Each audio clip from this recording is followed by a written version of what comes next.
Hello students, गेल्या काही दिवसात भरपूर अशा कमेंट्स आलेल्या आहे आणि भरपूर असे मेसेजेससुद्धा आलेले आहे की मेडिसिनल केमिस्ट्री 2 स्टार्ट करा म्हणून.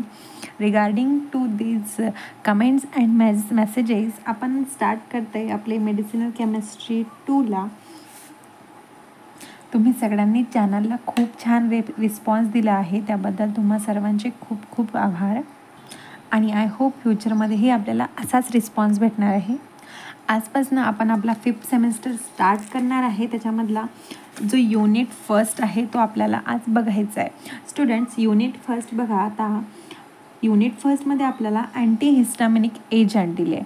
अँटीहिस्टामिनिक एजंट त्याच्यामध्ये हिस्टामाइन, रिसेप्टारचं डिस्ट्रीब्युशन, H1 अँटागोनिस्ट आणि H2 अँटागोनिस्ट आपल्याला इथं दिसते.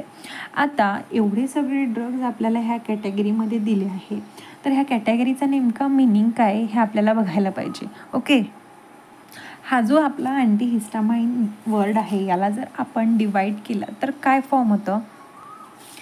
अँटी आणि हिस्टामाइन. अँटी म्हणजेच अपोज, कुठल्याही गोष्टीचं अपोजिट म्हणजेच त्याला आपण अँटी म्हणतो.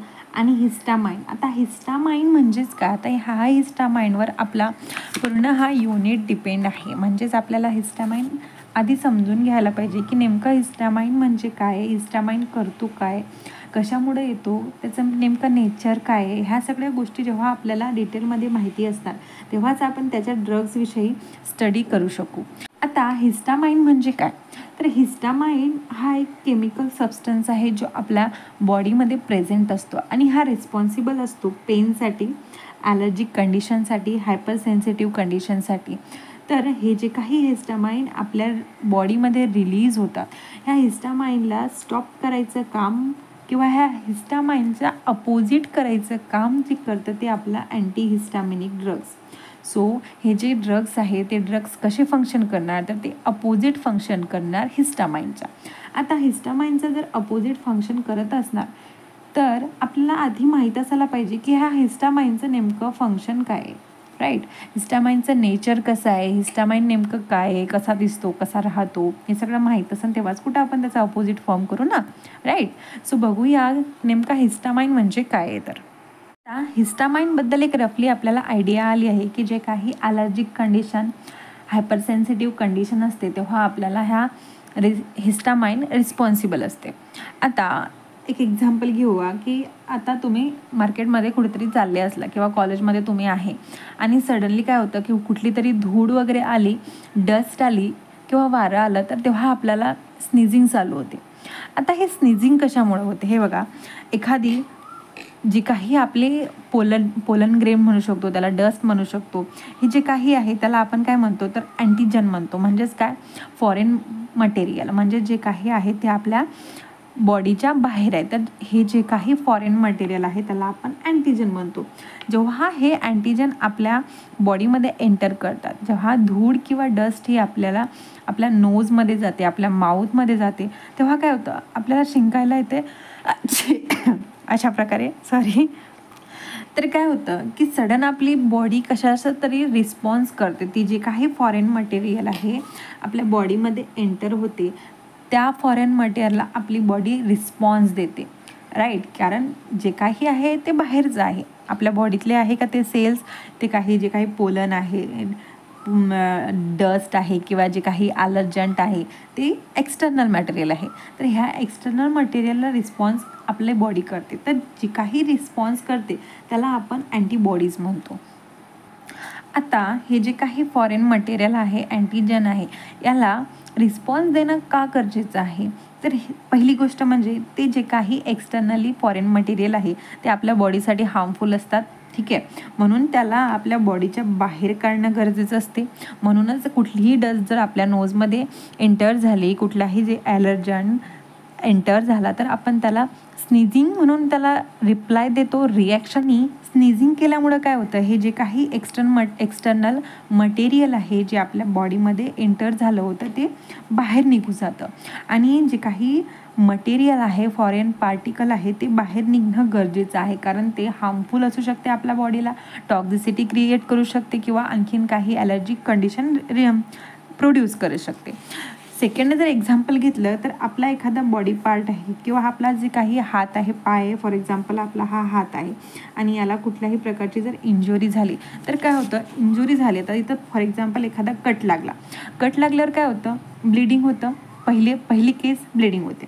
ब्लिडिंग झाल्यानंतर काय होतं की ही जी काही एरिया आहे आपला जिथे आपल्याला इंजुरी झालेली आहे तो पार्ट, तिथून तेवढा पार्ट काय करतो, थोडासा आपल्याला रेडिश दिसतो, तिथं थोडीफारशी स्वेलिंग येते, तिथे थोडीफार इरिटेशन कॉज होते, राईट. स्वेलिंग होते, इरिटेशन होते, तिथे आपल्याला पेन प्रोड्यूस होतो, राईट. हे जे काही आपल्याला सिम्पटम्स दिसतात एखादी इंजुरी झाल्यानंतर ते म्हणजेच काय, तर हे जेव्हा आपल्या एक्सटर्नली आपल्याला कट लागला एखादा तर काय होतं की आपली बॉडी त्याला रिस्पॉन्स करते. म्हणजे हा जो काही बाहेरचा फॉरेन मटेरियल आहे त्याच्यासोबत ही आपली बॉडी फाईट करते आणि फाईट केल्यानंतर कुठल्याही ॲक्शनला रिॲक्शन असते आपल्याला माहिती आहे. जसं भांडण जरी झाले तर आपण एखाद्याला एक बुकी मारली तर तो आपल्याला 2 मारणार, राईट. आपण त्याला काहीतरी बोललो तर तो आपल्याला 4 शब्द बोलल, असं होतं ना भांडणामध्ये.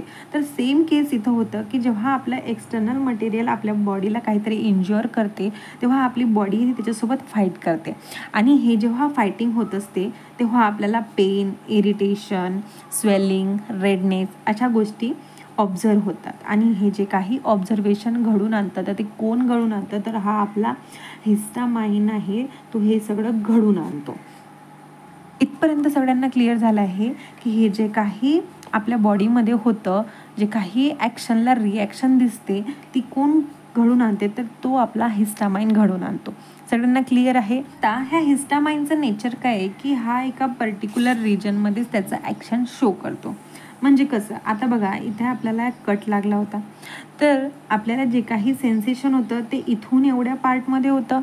जे काही पेन होतं, स्वेलिंग होतं, रेडनेस होता, इरिटेशन कॉज होतं, ते सगळं हे इथून एवढ्या पार्टमध्ये होत होता ना, इकडे होत होता किंवा इकडच्या कुठल्याही बॉडी ऑर्गनमध्ये आपल्याला रेडनेस नव्हतं, स्वेलिंग होती ती फक्त इथून एवढ्या पार्टमध्ये. का, तर इथे जे काही आपल्याला इंजुरी झाली होती, जे काही फॉरेन सबस्टन्सला, फॉरेन मटेरियलला आपली बॉडी फाईट करत होती, त्याचं जे काही रिॲक्शन होत होतं, जे काही ॲक्शन होत होतं ते सगळं इथून ह्या पार्टमध्ये होतं. म्हणजेच आपण असं म्हणू शकतो की हिस्टामाइनचं जे नेचर आहे ते एका पर्टिक्युलर पार्टसाठीच लिमिटेड असतं. म्हणजेच हे काय, यालाच आपण काय म्हणतो, तर त्यालाच आपण लोकल हार्मोन्स म्हणतो. ह्या लोकल हार्मोन्सला जे एका पर्टिक्युलर ऑर्गनमध्येच फक्त त्याचं रिॲक्शन देतात त्याला आपण ऑटोकॉइड्स म्हणतो. ऑटोकॉइड्स हा एक ग्रीक टर्म आहे. ऑटो मीन्स सेल्फ आणि कॉइड्स म्हणजे ऑकोज म्हणजेच काय, क्युअर करणं. आता ही जी काही ऑटोकॉइड्स आहे याला काय म्हणतो आपण, लोकल हार्मोन्स म्हणतो किंवा लोकल हार्मोनला ऑटोकॉइड म्हणतो. जे काही आहे सेम मिनिंग आहे. तर हे काय करतात, टिश्यूमधनं रिलीज होतात आणि जे काही साईड आहे त्या साईडवरतीच ते सिंथेसाइज्ड होतात आणि रिलीज होतात. हिस्टामाइन काय आहे, तर हा आपला ऑटोकॉइड्स आहे आणि हे ऑटोकॉइड्स काय करतात, एका पर्टिक्युलर रिजनमध्येच ते सिंथेसाइज्ड होतात आणि जिथे ते सिंथेसाइज्ड होतात तिथेच ते रिलीजसुद्धा होतात. तिथेच रिलीज होऊन ते त्याचे रिॲक्शन शो करतात. म्हणून आपल्याला काय, जिथे आपल्याला कट झाला, जिथे आपल्याला इंजुरी झाली तिथेच फक्त सेन्सेशन असतात, तिथेच फक्त पेन असतो, स्वेलिंग असतो, बाकी कुठल्याही ऑर्गनमध्ये पेन किंवा सेन्सेशन नसतो. आणि हे कुठून रिलीज होते, तर हे टिश्यूमधनं रिलीज होतं. तर बघा, कारण हे जर आपण बघितलं की आपला जो काही आपला ब्लड फ्लो आहे तो थ्रूआउट आपल्या बॉडीमध्ये होतो, from heart to all organ आणि ऑर्गनपासून तो परत हार्टपर्यंत होतो. आता हा जर फ्लो होतो, आता ब्लडमध्ये हिस्टामाइन आहे आपल्याला माहिती आहे, तर हा हिस्टामाइन ऑब्वियसली सगळ्या बॉडीमध्ये स्प्रेड होणार. बट हा काय करतो, हा फक्त त्या पर्टिक्युलर रिजनमध्येच त्याचा ॲक्शन शो करतो आणि पर्टिक्युलर रिजनमध्ये सिंथेसाइज्ड होऊन रिलीजसुद्धा होतो. सो हा काय आहे, तर हा ऑटोकॉइड्स आहे जो एका लोकल एरियामध्ये सिंथेसाइज्ड होतो, रिलीज होतो आणि तिथेच त्याची ॲक्शन शो करतो. आय होप तुम्हा सगळ्यांना हिस्टामाइन काय आहे ते कळलं असणार, कारण हिस्टामाइन कळल्याशिवाय आपण त्याचे ड्रग्स कळू शकत नाही, त्याचे ड्रग्सचं नेमकं नेचर काय आहे ते कळू शकत नाही. म्हणून आपल्याला हिस्टामाइन हा आता डिटेलमध्ये बघायचं आहे. आता याच्या नावातच बघा हिस्टामाइन म्हणजेच काय, हिस्ट आणि अमाइन. हिस्ट म्हणजेच काय तर टिश्यू आणि अमाइन म्हणजे अमिनो ग्रुप, म्हणजेच याच्या स्ट्रक्चरमध्ये अमिनो ग्रुप्स प्रेझेंट आहे आणि हा रिलीज कुठून होतो तर हा टिश्यूमधनं रिलीज होतो. बाकीचे जे काही हार्मोन्स आहे ते आपल्याला माहिती आहे की ते ग्लँडमधून रिलीज होतात, बट हा आपला हिस्टामाइन कुठून रिलीज होतो तर हा आपला टिश्यूमधनं रिलीज होतो. याचं स्ट्रक्चर जर बघितलं तर स्ट्रक्चरमध्ये हे बघा एक इमिडाझोलिन रिंग आहे, ही 5 मेंबर्ड रिंग आहे. याच्यामध्ये 2 नायट्रोजन आहे, याला आपण इमिडाझोल रिंग म्हणतो. देन अमिनो ग्रुप आहे, हा अमिनो ग्रुप आणि हा इमिडाझोल रिंग ही कशाने बाउंड आहे तर ती एका इथिलीन ब्रिजने बाउंड आहे. हे बघा आपल्याला एक इथे इथिलीन ग्रुप दिसते किंवा आपण इथं आपल्याला डायमिथिनही म्हणू शकतो, ज्याने हे काय आपले रिंग आणि अमिनो ग्रुप ही बाउंड आहे. हे स्ट्रक्चर आहे आपल्या हिस्टामाइनचं स्ट्रक्चर आठवण ठेवा, कारण पुढं आपल्याला याचं भरपूर काम आहे. याचा IUPAC नेम बघा 2,1-H इमिडाझोल 4-YL इथॅनोलामाइन. हे बघा स्ट्रक्चरमध्ये जर याला बारीक येणं बघितलं तर आपल्याला एक इमिडाझोल रिंग आहे, एक अमाइन आहे आणि काय इथिलीन ब्रिज आहे. आता आपल्याला याचं बघायचं आहे बायोसिंथेसिस, स्टोरेज, रिलीज, कॅटाबॉलिझम. आता हे का बघायचं आहे, कारण आपले जे ड्रग्स आहे ते सगळे ड्रग्स डिपेंड आहे आपल्या ह्या हिस्टामाइनवर, कारण नावच आहे अँटीहिस्टामिनिक एजंट. आता हिस्टामाइनच्या जर अपोजिट काम करायचं आहे तर आधी आपल्याला हिस्टामाइनचं काम काय आहे हे बघायला पाहिजे, त्याचं नेचर कसं आहे ते बघायला पाहिजे, तेव्हाच आपण कुठं त्याचा अपोजिट वर्क करणारा ड्रग सिंथेसाइज करू शकतो, राईट. म्हणून आपल्याला हे जे काही बायोसिंथेसिस, स्टोरेज, रिलीज, त्याचे रिसेप्टार्स हे बघायचे आहे. बघूया सिंथेसिस ऑफ हिस्टामाइन की नेमका हा हिस्टामाइन सिंथेसाइज कसा होतो. तर ही जी काही हिस्टामाइन आहे आपला तो डिकार्बॉक्सिलेशन प्रोसेसने फॉर्म होतं. डिकार्बॉक्सिलेशन होतं कशाचं तर हिस्टिडीन हा एक केमिकल सबस्टन्स आहे जो प्रेझेंट असतो ऑल ऑर्गन अँड टिश्यूमध्ये. जे काही आपल्या बॉडीमधले सगळे ऑर्गन टिश्यू आहे त्याच्या प्रत्येकामध्ये हिस्टिडीन हा प्रेझेंट असतो आणि ह्या हिस्टिडीनचं डिकार्बॉक्सिलेशन झाल्यामुळे आपला हिस्टामाइन फॉर्म होतं. बस हे सिंगल स्टेप रिॲक्शन आहे ज्याच्यामध्ये आपला हिस्टामाइन फॉर्म होतं. हे बघा एक फक्त सिंगल स्टेप आहे आणि एका नॉर्मल अशा स्टेपमुळं आपला हिस्टामाइन फॉर्म होतं, कुठलीही कॉम्प्लेक्स रिॲक्शन नाही. आणि हेच एक कारण आहे ज्याच्यामुळे आपलं हिस्टामाइन बॉडीमध्ये खूप प्रमाणात फॉर्म होत असतं. बऱ्याचशा काही ॲलर्जिक रिॲक्शन आपल्याला पाहायला भेटत असतं. सो बघा हिस्टिडीनचं स्ट्रक्चर बघा, जवळजवळ हिस्टिडीन आणि हिस्टामाइनचं स्ट्रक्चर हे सेम आहे, फक्त डिफरन्स काय आहे की हिस्टिडीनच्या स्ट्रक्चरमध्ये एक COOH आहे, ॲसिड प्रेझेंट आहे आणि हिस्टिडीन डिकार्बोक्झिलेज हा जो काही हार्मोन आहे, एन्झाईम्स आहे, ह्या एन्झाईममुळं काय होतं की हा जो ग्रुप आहे दॅट इज CO2 हा सिस्टीमच्या बाहेर जातो आणि काय फॉर्म होतं तर आपला हिस्टामाइन फॉर्म होतो. हिस्टामाइन आणि हिस्टिडीनचं स्ट्रक्चर हे जवळजवळ सेम आहे, फक्त एक CO2चा डिफरन्स आहे. ठीक आहे. आता हे जे काही हिस्टामाइन आहे आपल्या बॉडीमध्ये कुठे कुठे प्रेझेंट असतो, आत्ताच सांगितलं की हा ऑल ओव्हर आपल्या बॉडीमध्ये प्रेझेंट असतो, सगळ्या ऑर्गनमध्ये, सगळ्या टिश्यूमध्ये प्रेझेंट असतो. आता याचं स्पेसिफिक लोकेशन कुठं असतं तर हा स्पेसिफिकली आपला मास्ट सेल आणि बेसोफिल सेल्समध्ये प्रेझेंट असतात. आता मास्ट सेल आणि बेसोफिल सेल्स म्हणजे काय, आपल्या ऑल ओव्हर बॉडीमध्ये ब्लड प्रेझेंट आहे आपल्याला माहिती आहे. ब्लडचे कंपोनंट्स कुठले कुठले आहे, RBC, देन WBC आणि platelets, red blood cell, white blood cell आणि प्लेटलेट्स. हे आपल्याला सगळ्यांना माहिती आहे की ब्लडचे 3 मेजर कंपोनंट्स आहे. आता हा जो काही WBC आहे याच्यामध्ये 2 आणखीन मेन कंपोनंट्स असतात, दॅट इज मास्ट सेल आणि बेसोफिल सेल. हे बघा हे जे काही मास्ट सेल आणि बेसोफिल सेल आहे हे याच्यामध्ये आपला जो हिस्टामाइन आहे तो स्टोर असतो आणि हे कशासाठी रिस्पॉन्सिबल असतात तर आपली जे काही इम्युन सिस्टीम आहे, इम्युन सिस्टीमसाठी हे जे आपले मास्ट सेल आणि बेसोफिल सेल रिस्पॉन्सिबल असतात. आणि यांचं लोकेशन कुठे आहे तर WBCमध्ये. WBC कशामध्ये असतं तर आपल्या ब्लडमध्ये असते आणि ब्लड कुठं असतं तर आपलं ऑल ओव्हर बॉडीमध्ये असतो आणि म्हणूनच हिस्टामाइन हा आपल्या ऑल ओव्हर बॉडीमध्ये प्रेझेंट असतो. सो हे 2 याचे मेन लोकेशन आहे जिथे आपला हिस्टामाइन प्रेझेंट असतो.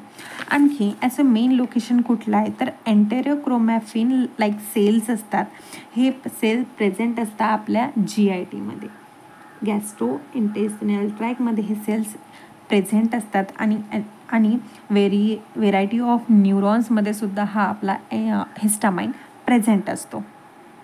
म्हणजेच काय तर न्यूरॉन्स आपल्या ऑल ओव्हर बॉडीमध्ये प्रेझेंट आहे, ब्लड पूर्ण बॉडीमध्ये प्रेझेंट आहे, म्हणून काय ओव्हरऑल आपल्या पूर्ण बॉडीमध्ये हिस्टामाइन प्रेझेंट असतो. आणि राहणारच ऑब्व्हियसली, का तर कुठल्याही पार्टमध्ये जर इंज्युरी झाली, हातापासून पायापासून डोक्यापर्यंत कुठल्याही पार्टमध्ये जर इंज्युरी झाली तर आपल्याला माहिती आहे की सेन्सेशन येतं, कुठेतरी पेन होतं, आणि हे सगळं पेन ॲलर्जिक कंडिशन कोण कॅरीड आउट करतो तर आपला हिस्टामाइन. सो तुम्हाला जर कोणीही क्वेश्चन विचारला की हिस्टामाइन कुठे स्टोअर असतं, तर हिस्टामाइन कुठं असतो, त्याचं storage location mast cell, basophil cell, आणि प्रेझेंट कुठं असतो तर तो ऑल ओव्हर बॉडीमध्ये प्रेझेंट असतो. Skin, mucosal cells, lungs, intestine, urinary tract, tissue adjacent to the circulation, हे सगळे हे जे काही आहे आपण लिहू शकतो की आपला हिस्टामाइन नेमका कुठे कुठे प्रेझेंट असतो. देन स्पायनल फ्लुइड, याच्यामध्ये सुद्धा ह्या हिस्टामाइनचं कॉन्सन्ट्रेशन हाय लेवलमध्ये असते. आता हे जे काही मास्ट सेल आणि बेसोफिल सेल्समध्ये नेमका हिस्टामाइन राहतो कसा, आता हे बघा, ही एक मास्ट सेल आहे आणि हा एक बेसोफिल सेल आहे असं आपण कन्सिडर करू. मास्ट सेलच्या आतमध्ये हे अशा प्रकारचे ग्रॅन्युल्स असतात, आणि ह्या ग्रॅन्युल्सला आपण झूम करून बघितलं तर हे जे काही ग्रॅन्युल्स आहे, ग्रॅन्युलच्या आतमध्ये आपला हा हिस्टामाइन असतो. बट हा हिस्टामाइन फ्री फॉर्ममध्ये नसतो, तर हा काय आहे, हा बाउंड असतो एका आणखीन दुसऱ्या कंपाऊंडसोबत. तर कुठला तर हिपॅरिन हा एक सबस्टन्स आहे ज्याच्यासोबत आपला हिस्टामाइन बाउंड होतो. आता हे काय होतं, हिस्टामाइन आणि हिपॅरिनचं हे जे काही कॉम्प्लेक्स फॉर्म होतं, हे कॉम्प्लेक्स आहे हा काय करतं, इनॅक्टिवेट करतो हिस्टामाइनला. म्हणजेच आता बघा, हिस्टामाइन आपला माहिती आहे की ऑल ओव्हर बॉडीमध्ये प्रेझेंट आहे. आता प्रेझेंट आहे म्हटल्यावर मग प्रत्येक वेळेस त्यांना बॉडीमध्ये सेन्सेशन द्यायला पाहिजे, प्रत्येक वेळेस त्यांनी पेन द्यायला पाहिजे, त्यांनी इडिमा द्यायला पाहिजे. बट असं होतं का, नाही. जिथे कट लागतो, जिथे इंजुरी होते, जिथे काहीतरी ॲबनॉर्मल कंडिशन होते, तेव्हा तिथेच तो फक्त त्याची सेन्सेशन देतो. म्हणजेच काय, हिस्टामाइन जरीही बॉडीमध्ये प्रेझेंट असतो तरीही तो काय असतो, तो इनॅक्टिव्ह फॉर्ममध्ये असतो. इनॅक्टिव्ह फॉर्ममध्ये कसा असतो तर तो काय, हिस्टामाइन आणि हिपॅरिन ह्या दोघांचं एक कॉम्प्लेक्स फॉर्म झालेलं असतं. आणि जेव्हा आपला हिस्टामाइन ह्या हिपॅरिनला जाऊन बाउंड असतो, त्यांच्यामध्ये जेव्हा बॉन्ड फॉर्म झालेला असतो, तेव्हा हिपॅरिन काय करतो, आपल्या हिस्टामाइनला इनॅक्टिवेट करतो. आणि कुठल्याही प्रकारची जर इंज्युरी झाली तर काय करते, हे जे काही बॉन्ड आहे ते ब्रेक होतं, हिस्टामाइन फ्री होतं, फ्री होऊन रिलीज होतं, आणि त्याचं काय जे काय फंक्शन तो प्रोड्यूस करतो. सेम केसमध्ये बेसोफिल सेल्समध्ये सुद्धा ग्रॅन्युल्स प्रेझेंट असतात, आणि ग्रॅन्युल्समध्ये हा आपला हिपॅरिन सोबत हिस्टामाइन हा कॉम्प्लेक्स फॉर्ममध्ये असतो जो इनॅक्टिव्ह असतो. आणि जेव्हा कुठली तरी इंज्युरी होते, ॲबनॉर्मल कंडिशन असते, तेव्हा काय करतो, हा जो बॉन्ड आहे तो ब्रेक होतो आणि हिस्टामाइन रिलीज होतं. सगळ्यांना कळलं आहे की हिस्टामाइनचं स्टोरेज कुठं असतं, मेन स्टोरेज कुठं आहे त्याचा, मास्ट सेल आणि बेसोफिल सेल्समध्ये, आणि कुठे प्रेझेंट असतो, ऑल ओव्हर बॉडीमध्ये, बट इनॅक्टिव्ह फॉर्ममध्ये कसा काय तर तो हिपॅरिनसोबत कॉम्प्लेक्स फॉर्ममध्ये असतो. आणि जेव्हा तो रिलीज होतो, जेव्हा तो बॉन्ड ब्रेक केलेला असतो, तेव्हा तो ॲक्टिवेट असतो. आता याचा रिलीज कसा होतो, वी नो, जेव्हा फॉरेन मटेरियल जेव्हा आपल्या बॉडीमध्ये एंटर होतात तेव्हा आपली बॉडी रिस्पॉन्स करते. बॉडी रिस्पॉन्स कोणा थ्रू करते तर हे आपले अँटीबॉडीज असते, दॅट इज IgE, त्यालाच आपण इम्युनोग्लोब्युलिन सेल्स म्हणतो, इम्युनोग्लोब्युलिन E म्हणतो. तर हा जो काही IgE आहे हा काय होतो, ॲक्टिवेट होतो, आणि हा काय करतो, आपले अँटीजन आणि अँटीबॉडीचा कॉम्प्लेक्स फॉर्म करतो. हे बघा, फॉर एक्झाम्पल, हा जर आपला अँटीजन आहे, म्हणजेच आपला फॉरेन पार्टिकल आहे, तर हा आपला अँटीबॉडी याच्यासोबत कॉम्प्लेक्स फॉर्म करतो. जेव्हा हा अँटीजन अँटीबॉडी कॉम्प्लेक्स फॉर्म करतो तेव्हा याच्यामध्ये जे काही सेल्स आहे ते ॲक्टिवेट होतात. आता हा जो IgE आहे हा कुठं प्रेझेंट असतो, हा प्रेझेंट असतो आपल्या WBCमध्ये. म्हणूनच आपला जो WBC आहे त्याला आपण इम्युन सेल्स म्हणतो. का तर कुठल्याही गोष्टी सोबत फाईट करायसाठी हा तयार असतो. म्हणून आपण इम्युन सिस्टीमसाठी खूप इम्पॉर्टंट मानलं जाते ह्या WBCला. तर हा जो IgE आहे, फॉर एक्झाम्पल हा आपला IgE आहे आणि हा काय करतो, फॉरेन मटेरियलसोबत कॉम्प्लेक्स फॉर्म करतो. जेव्हा आपल्या बॉडीमध्ये अँटीजन अँटीबॉडी कॉम्प्लेक्स फॉर्म होतो तेव्हा काय होतं, हा प्रोटीन कायनेज हा एक एन्झाईम असतो, तो ॲक्टिवेट करतो फॉस्फोलायपिसला. ही सायकल आहे जी तुम्ही केमिस्ट्रीमध्ये स्टडी केलेली असणार. तर याच्यामुळं काय होतं की कॅल्शियम आयन ट्रिगर्स होतात. कॅल्शियम आयन ट्रिगर झाल्यामुळं काय करतात, हा कॅल्शियम आयन जो आपला हिस्टामाइन आणि हिपॅरिनचा जो काही बॉन्ड आहे त्याला ब्रेक करतो आणि ब्रेक केल्यामुळे जो आपला हिस्टामाइन तो फ्री होतो. फ्री झाल्यामुळं जे काही आपले ॲलर्जिक सिम्पटम्स आहे, रेडनेस, स्वेलिंग, इरिटेशन, ते सगळं हा हिस्टामाइन कॉज करतो आणि अशा प्रकारे हा आपला हिस्टामाइन रिलीज होतो. हे बघा इथे सुद्धा एक एक्सप्लेन केला आहे. जेव्हा फॉरेन मटेरियल अँटीजन जेव्हा आपल्या बॉडीमध्ये एंटर करतो तेव्हा काय करतं, आपली इम्युन सिस्टीम ॲक्टिवेट होते. इम्युन सिस्टीम ॲक्टिवेट झाली म्हणजेच काय, आपले अँटीबॉडीज ॲक्टिवेट होतात. अँटीबॉडीज कुठे प्रेझेंट आहे तर WBCमध्ये प्रेझेंट आहे. WBCमध्येच आपला बेसोफिल सेल्स आणि मास सेल्स प्रेझेंट आहे, ज्याच्यामध्ये आपला हिस्टामाइन प्रेझेंट आहे. आता जेव्हा हा अँटीबॉडीज दॅट इज IgE म्हणजेच काय, इम्युनोग्लोबुलिन E हा आपला अँटीजनसोबत कॉम्प्लेक्स फॉर्म करतो, तेव्हा काय होतं, हे जे काही ग्रॅन्युल्समध्ये आपला हिस्टामाइन प्रेझेंट आहे जो ऑलरेडी बाउंड झालेला आहे हिपॅरिनसोबत, तेव्हा हे काय करतं, बॉन्ड ब्रेक करतं. बॉन्ड ब्रेक कशामुळं होतं तर कॅल्शियम आयन्समुळं. कॅल्शियम आयन कसे काय फॉर्म होतं तर ह्या जे काही अँटीजन अँटीबॉडी कॉम्प्लेक्स फॉर्म करतो तेव्हा प्रोटीन कायनेज हा ॲक्टिवेट होतो आणि त्याच्यामुळं काय होतं, ॲक्टिवेशन ऑफ फॉस्फोलायपिस. ही जी सायकल आहे तुम्हाला बायोकेमिस्ट्रीमध्ये तुम्ही स्टडी केली असणार आणि त्याच्यामुळं काय होतं की कॅल्शियम आयन फॉर्म होतात. कॅल्शियम आयन काय करतो तर हा रिस्पॉन्सिबल असतो फ्युजनसाठी, जो आपला हिस्टामाइन आणि हिपॅरिनचा कॅरीड आउट करतो. म्हणजेच इथे हा जो काही बॉन्ड ब्रेक होतो आणि आपला हा जो हिस्टामाइन हा फ्री फॉर्ममध्ये होतो, रिलीज होतं आणि त्याची जे काय फर्दर ॲक्टिव्हिटी तो शो करतो. होप सो सगळ्यांना क्लिअर झालं आहे की हिस्टामाइन नेमका रिलीज कसा होतो. आता हा रिलीज झाला आणि याचं जे काय पर्टिक्युलर फंक्शन होतं ते पूर्ण केलं आणि फंक्शन झाल्यानंतर याला कॅटाबलाइज होणंही गरजेचं आहे, हे आपल्याला माहिती आहे. कुठलाही केमिकल सबस्टन्स, कुठलाही ड्रग्स आपल्या बॉडीमध्ये असला त्याचं पर्टिक्युलर ॲक्शन झाल्यानंतर ते कॅटाबलाइज्ड होणं महत्त्वाचं आहे, मेटाबॉलिझम होणं महत्त्वाचं आहे. का तर लॉंग टर्मसाठी तो आपल्या बॉडीमध्ये कुठल्याही प्रकारचा साईड इफेक्ट प्रोड्यूस करू शकतो. सो हा जो काही आपला हिस्टामाइन आहे तर याचं कॅटाबॉलिझम होतं कसं, 2 मेन एन्झाईम आहे जे याचे कॅटाबॉलिझम करतात. तर कुठले फर्स्ट वन आहे डायअमाइन ऑक्सिडेज आणि सेकंड वन आहे हिस्टामाइन अँड मिथिल ट्रान्सफरेज. बघा हे जे काही आपला हिस्टामाइन आहे हा हिस्टामाइन 2 एन्झाईमनी कॅटाबोलाइज्ड होतो.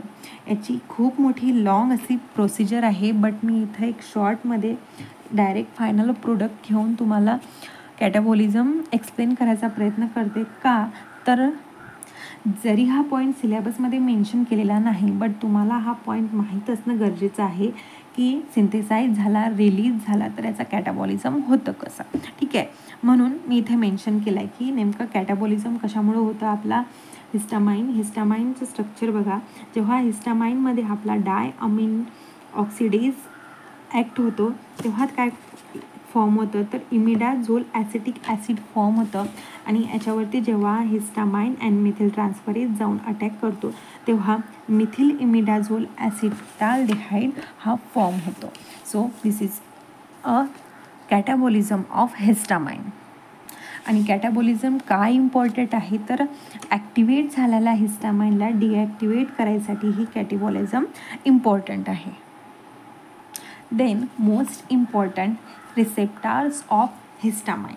आता हे जे काही हिस्टामाइन्स आहे याचे कुठले रिसेप्टार्स आहे, याचं नेचर कसं आहे हे आपल्याला बघायचं आहे. जो हा हिस्टामाइन आहे याचा क्लास कुठला आहे तर जी प्रोटीन कपल रिसेप्टार हा एक क्लास असतो, कॅटेगरी असतो रिसेप्टारचे आणि ह्या कॅटेगरीमध्ये आपल्या हिस्टामाइनचे रिसेप्टार्स येतात. याचे 4 टाईप्स आहे, H1, H2, H3 आणि H4. हे रिसेप्टार आपल्याला डिटेलमध्ये माहीत असणं गरजेचं आहे, याचं लोकेशन आणि याचं फंक्शन माहीत असणं गरजेचं आहे. का माहीत असणं गरजेचं आहे? कारण आपल्याला याच्या अपोजिट असणारे ड्रग्ज बघायचे, म्हणजे H1 अँटागोनिस्ट, H2 अँटागोनिस्ट हे बघायचं आहे. आता जोपर्यंत आपल्याला H1 काय आहे, H2 काय आहे, याचं लोकेशन काय आहे आणि याचं फंक्शन काय आहे, नेचर कसं आहे हे कळणार नाही, तोपर्यंत आपण त्यांच्या अँटागोनिस्टचं फंक्शन माहिती करू शकणार नाही आणि माहिती जरी झालं तर आपण त्याला समजू शकणार नाही. म्हणून आपल्याला हे जे काही रिसेप्टार्स आहे हे आपल्याला माहिती असणं गरजेचं आहे. ठीक आहे. हा जो आपला H1 रिसेप्टार आहे हा कुठे प्रेझेंट असतो, तर याचं लोकेशन आहे smooth muscle cells, endothelial cells आणि न्यूरॉन्समध्ये. जेव्हा हा H1 रिसेप्टार ॲक्टिवेट होतो तेव्हा काय करतो, हा व्हेरियस रिस्पॉन्स प्रोड्यूस करतो. जसा स्मूथ मसलमध्ये असला तर हा काय करतो, कॉन्ट्रॅक्शन कॉज करतो.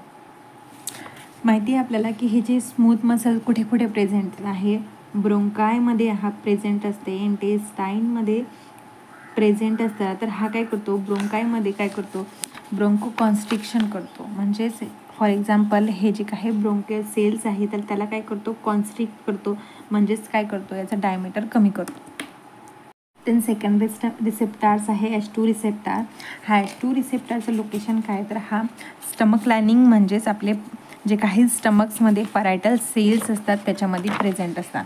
फॉर एक्झाम्पल हा एक आपला स्टमक आहे, त्याच्यामधले जे काही सेल्स आहे परायटल सेल त्याच्यामध्ये हा प्रेझेंट असतो आणि हा काय करतो की आपल्या गॅस्ट्रिक ॲसिडचं जे सिक्रेशन आहे त्या सिक्रेशनला रिलीज करतो, म्हणजेच आपला HCl आहे HClचं सिक्रेशनला वाढवतो. आणि बऱ्याच वेळेस काय होतं, H2 रिसेप्टारमुळं हे ॲसिड एकदम हाय प्रमाणात प्रोड्यूस होतं आणि हाय प्रमाणात प्रोड्यूस झाल्यामुळं आपल्याला गॅस्ट्रिक अल्सर अशासारखे कंडिशनला फेस करावं लागतं. आणि अशा वेळेस आपण H2 अँटागोनिस्ट हा यूज करतो. H2 अँटागोनिस्ट काय करतो की हा H2ला सप्रेस करतो, याच्या अपोजिटली फंक्शन कॅरीड आउट करतो आणि HClचं सिक्रेशन कमी करतो आणि जे काही गॅस्ट्रिक अल्सर्स आहे त्याला ट्रीट करतो. म्हणून आपण H2 अँटागोनिस्टचा यूज करतो. कळलं आहे तुम्हाला की रिसेप्टार्सचं फंक्शन माहिती असणं का गरजेचं आहे. याचं जेव्हा आपल्याला फंक्शन माहिती असणार तेव्हाच आपण त्याच्या अँटागोनिस्टला डिटेलमध्ये स्टडी करू शकतो. ओके. देन हा काय करतो, कुठे प्रेझेंट असतो, स्टमक लायनिंगमध्ये, आणि काय करतो, गॅस्ट्रिक ॲसिड सिक्रेशनला रेग्युलेट करतो by stimulating production of HCl. आणि H2 अँटागोनिस्ट आपण यूज करतो कशासाठी, तर जे काही स्टमकमध्ये ॲसिड एक्सेस प्रमाणात प्रोड्यूस झालेलं आहे त्याला डिक्रीज करायसाठी, गॅस्ट्रो इसोफॅगल जे रिफ्लेक्सेस आहे अशा केसमध्ये आपण हा H2 अँटागोनिस्टचा यूज करतो. आणि पेप्टिक अल्सरमध्ये सुद्धा आपण H2 अँटागोनिस्टचा यूज करतो. Then we have H3 receptor. H3 receptor हा लोकेट असतो सेंट्रल नर्वस सिस्टीममध्ये. स्पेशली जे काही आपले न्यूरोट्रान्समीटरचं रिलीज होतं तेव्हा ते जे काही लोकेशन असतं त्या लोकेशनमध्ये हा आपला H3 रिसेप्टार प्रेझेंट असतो आणि हा काय करतो, मॉड्युलेशन करतो म्हणजेच काय, आपल्या रिसेप्टार्समध्ये काहीतरी चेंजेस घडून आणतो. H3 रिसेप्टार हा प्री सायनॅप्टिक ऑटो रिसेप्टार्स आणि हेट्रो रिसेप्टार सारखा फंक्शन करतो. हा रेग्युलेट करतो न्यूरोट्रान्समीटर्सच्या रिलीजसाठी, लाईक डोपामाइन, सिरोटोनिन, नॉरएपिनेफ्रिन आणि ॲसिटिल क्लोराईड आहे याच्या रिलीजला सुद्धा रेग्युलेट करतो. आता मॉड्युलेशन ऑफ H3 रिसेप्टार कशासाठी केलं जाते, तर हा एक्सप्लोर केलं जाते various neurological and psychiatric disorder treat करायसाठी. म्हणजेच H3 रिसेप्टार याच्यामध्ये जर मॉड्युलेशन जर केलं, म्हणजेच त्याच्यामध्ये जर आपण काही चेंजेस केले तर आपले जे न्यूरोलॉजिकल आणि सायकॅट्रिकवाले जे काही डिसऑर्डर्स आहे त्याला आपण ट्रीट करू शकतो. देन फोर्थ वन आहे आपला H4 रिसेप्टार. H4 रिसेप्टार कुठे कुठे प्रेझेंट असतो, तर हा bone marrow, peripheral blood, slim, त्याच्यानंतर thymus, lungs, gastrointestinal tract, liver, peripheral nerves आणि सेंट्रल नर्व्समध्ये प्रेझेंट असतो. म्हणजेच काय, तर ऑल ओव्हर बॉडीमध्ये आपला H4 रिसेप्टार प्रेझेंट असतो. आणि याचा रोल कुठला आहे, तर जे काही इन्फ्लॉमेशन आहे, ॲलर्जिक कंडिशन आहे, ॲलर्जिक रिॲक्शन आहे त्याला कॅरीड आउट करायचं काम हे आपला H4 रिसेप्टारचं आहे. होप सो तुम्हाला सगळे रिसेप्टार्स कळलेले असणार, कारण रिसेप्टार कळल्याशिवाय आपण ड्रगचा स्टडी करू शकत नाही. नेक्स्ट लेक्चरमध्ये आपण ड्रग्सचा स्टडी करणार आहे, जे आपले H1 अँटागोनिस्ट आहे त्यांचा. ओके, तर जे स्टुडंट्स आपले जुने आहेत त्यांना माहिती आहे की आपण जो आपला लेक्चर आहे, लेक्चरचा पॅटर्न्स हा RMR+R ह्या पॅटर्ननी, ह्या रूलनी कॅरीड आउट करतो. आर म्हणजेच काय, तर आपण रिव्हिजन करत असतो जे प्रिव्हियस लेक्चरमध्ये केलेली आहे. एम म्हणजेच काय, तर याच्यामध्ये आपण मेन टॉपिकला कवर करत असतो. सेकंड आर म्हणजेच काय, तर हा जो मेन टॉपिक आहे त्याची रिव्हिजन करत असतो. आणि थर्ड आर म्हणजेच काय, तर हा जो आर असतो, तर जेव्हा लेक्चर संपलेला असतो तेव्हा जी काही रिव्हिजन करायची असते ती तुम्हाला करायची असते. आणि हा रिव्हिजनला आपण +R मेन्शन करतो. हे जे काही 2 रिव्हिजन आहे ते रिव्हिजन मी तुमची करून घेणार, बट जी काही +R रिव्हिजन आहे ही तुम्हाला करायची असते. मेडिकेम 2 सुद्धा आपण ह्याच रूलने फॉलो करणार आहोत, सो दॅट कुठल्याही प्रकारची टर्म तुम्हाला हार्ड जाणार नाही, प्रत्येक कन्सेप्ट तुम्हाला क्लिअर होणार. आणि जास्तीत जास्त रिव्हिजन केल्याने काय होतं की आपण जे काही टॉपिक्स आहे लॉंग टर्मसाठी आठवण ठेवतो. एक्झामपुरतीच नाही तर एक्झामच्या पलीकडेही आपण आपल्या टॉपिकला आठवण ठेवतो. ओके, सो तर बघूया, रिवाईज करूया आजच्या लेक्चरमध्ये आपण नेमकं काय काय कवर केलं. सगळ्यात आधी बघितलं आपण की हिस्टामाइन म्हणजेच काय. हिस्टामाइन म्हणजे असा सबस्टन्स जे ऑटोकॉइड्स कॅटेगरीमध्ये आहे, लोकल हार्मोन्स आहे आणि टिश्यूमधनं रिलीज होतात. हिस्ट म्हणजेच काय, टिश्यू, आणि अमाइन म्हणजे अमिनो ग्रुप.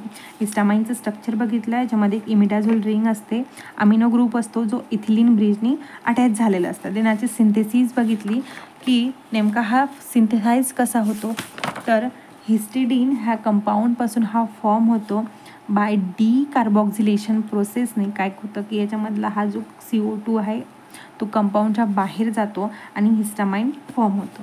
देन याचं स्टोरेज कुठे कुठे असते, तर स्पेशली हा मास्ट सेल आणि बेसोफिल सेल्समध्ये प्रेझेंट असतो. देन एंटेरोक्रोमॅफिन लाईक सेल्समध्ये प्रेझेंट असतो, जो आपल्या GITमध्ये प्रेझेंट असतो आणि वेरियन्स न्यूरॉन्समध्ये प्रेझेंट असतो. हे 4 याचे मेन लोकेशन आहे आणि ऑल ओव्हर बॉडीमध्ये हा प्रेझेंट असतो. आपण बघितलं की मास्ट सेल आणि बेसोफिल सेल्समध्ये हा नेमका कशा प्रकारे स्टोअर असतो. हा ग्रॅन्युल्समध्ये प्रेझेंट असतो. ग्रॅन्युल्समध्ये सुद्धा हा हेपॅरिनसोबत कॉम्प्लेक्स फॉर्ममध्ये असतो, जो इनॅक्टिव्ह फॉर्ममध्ये असतो. देन हा जो इनॅक्टिव्ह फॉर्म ॲक्टिवेट कसा होतो, रिलीज कसा होता ते बघितलं आपण की जेव्हा foreign particle that is antigen येतो, अँटीबॉडीसोबत बाउंड होतो, अँटीबॉडी कॉम्प्लेक्स फॉर्म होतं आणि त्याच्यामुळं काय होतं की प्रोटीन कायनेस ॲक्टिवेट होतं आणि जो काय करतो फॉस्फोलिपिडचा ॲक्टिवेशन करतो. आणि फॉस्फोलिपिड ॲक्टिवेशन झाल्यानंतर काय होतं की कॅल्शियम आयन्स हे ट्रिगर्स होतात, कॅल्शियम आयन प्रोड्यूस होतात आणि याच्यामुळं हे जे काही आपला हा बॉन्ड आहे तो ब्रेक होतो. दॅट इज हिस्टामाइन आणि हेपॅरिनचा हा जो बॉन्ड आहे ते ब्रेक होतं आणि हिस्टामाइन रिलीज होतं. देन आपण बघितलं कॅटाबॉलिझम कशाने होतं, तर डायअमिनो ऑक्सिडेज आणि हिस्टामाइन अँड मेथिल ट्रान्सफरेज हे 2 मेन एन्झाईम आहे जो आपल्या हिस्टामाइनला कॅटाबोलाइज्ड करतो आणि काय फॉर्म करतं, तर इमिडाझोल ॲसिटिक ॲसिड आणि मिथिल इमिडाझोल ॲसिटाल्डेहाइड फॉर्म करतो. देन आपण बघितले की रिसेप्टार्स कुठले कुठले आहे. रिसेप्टारचा क्लास कुठला आहे, तर G protein coupled receptor class आहे. 4 प्रकारचे रिसेप्टार्स आहे. फर्स्ट वन आहे H1 रिसेप्टार. H1 रिसेप्टार कुठे प्रेझेंट असतो, तर स्मूथ मसल, एंडोथेलियल सेल आणि न्यूरॉन्समध्ये प्रेझेंट असतो.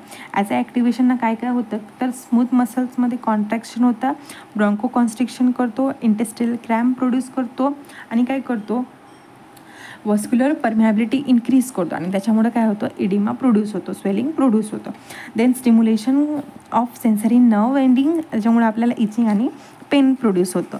देन H2 रिसेप्टर हा स्मूथ लायनिंगमध्ये प्रेझेंट असतो आपल्या स्टमकच्या आणि त्याच्यामुळे काय होतं की HClचं सिंथेसिस हाय प्रमाणात होतं आणि जे काही H2 अँटागोनिस्ट आहे याला आपण यूज करतो स्टमक ॲसिड प्रोडक्शन थांबवण्यासाठी आणि जे काही गॅस्ट्रोइसोफॅगल रिफ्लक्सेस डिसीज आहे आणि पेप्टिक अल्सर आहे याला ट्रीट करायसाठी आपण H2 अँटागोनिस्टचा यूज करतो. देन थर्ड रिसेप्टार होता आपला की H3 रिसेप्टार, जो आपला सेंट्रल नर्वस सिस्टीममध्ये प्रेझेंट असतो आणि स्पेशली याचं लोकेशन कुठं असतं, जिथे आपले न्यूरोट्रान्समीटर रिलीज होतात आणि हा काय करतो न्यूरोट्रान्समीटरच्या रिलीजसाठी हेल्प करतो, जसे डोपामाइन, सेरोटोनिन, नॉरएपिनेफ्रिन आणि ॲसिटिल क्लोराईड याचा रिलीजला स्टिम्युलेट करतो, ट्रिगर करतो. आणि याचं जर मॉड्युलेशन केलं तर आपण तर न्यूरोलॉजिकल आणि सायकॅट्रिक जे डिसऑर्डर आहे त्याला ट्रीट करू शकतो. H4 रिसेप्टर कुठे प्रेझेंट असतो तर हा ऑल ओव्हर बॉडीमध्ये प्रेझेंट असतो, like bone marrow, peripheral blood stain, thymus, lung, gastro intestinal tract आणि लिव्हर. तसेच पेरिफेरल नर्वस सिस्टीम आणि सेंट्रल नर्वसमध्ये सुद्धा प्रेझेंट असतो. देन ह्याचा रोल काय आहे तर हा काय करतो, inflammation and allergic reaction cause करतो. This is all about today's lecture. तुम्हाला लेक्चर आवडला असणार तर लाईक करा, काही प्रॉब्लेम असणार तर मला कमेंट करून सांगा. भेटूया नेक्स्ट लेक्चरमध्ये आपल्या ड्रगच्या सोबत. Bye bye.